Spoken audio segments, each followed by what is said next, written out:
I want to begin by thanking Slater and Gordon for putting on this event and for facilitating such an important discussion about the future of social care. Look, nobody in this room is going to be under any doubt of the scale of the challenges facing the sector. And as the title of the discussion you'll be having tonight rightly suggests, care is in crisis. We would like this to be about you, and Andrew was talking about the importance of career progression, pay conditions, training. And that really resonated because that was a very powerful message we received from the last meeting, and that's what we want to try and build on tonight. What we have got is a system that is not being able to cope, and it's not coping for various reasons. The first is the change in demographics. We are seeing a lot more people live a lot longer, and they are living with comorbidities. And unfortunately, our current system was developed in a way that tried to look at somebody's condition, intervene, usually by sending them to hospital, and they either came out cured or dead.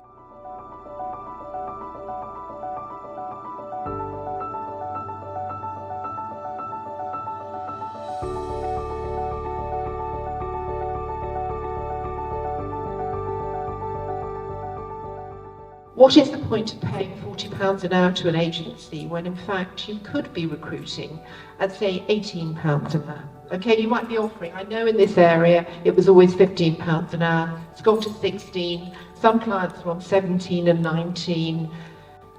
If you paid that little bit more, you would actually get your team, you would actually have your support. Now it's not being held to account on that particular figure, but if you actually look at £18 an hour, it's a salary on a 40 a week of £36,000, £40,000 a year.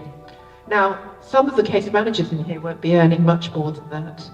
So surely we can find support staff for that sort of salary.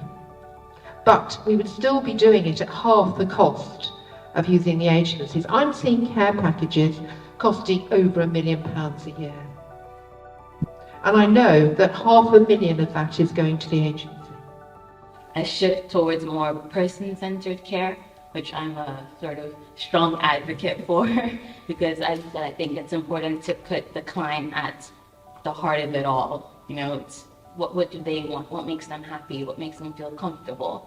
And I think the biggest sort of challenge is the current system's resistance to change. I think currently, especially what I see in social care, is that we prioritize efficiency over sort of individualized care. And as well with carers, often they're not given enough training or allocated resources to actually be able to transition to this sort of new model of care. So they tend to, sometimes resist it or just are not able to implement it in an efficient way. We carried out 2 surveys of around 1,000 case manager or Barbican members, most of whom were case managers. One in January 2022, and we repeated it 15 months later in 23. The overall picture is that between the two, the second time around, the majority reported the situation had worsened, with only a very small minority feeling that it had improved. So this focus is very much upon case managed clients and the experiences of care for them, so we're kind of narrowing right down into that group, and as you say, we do have the privilege of working in perhaps a slightly different way with our clients.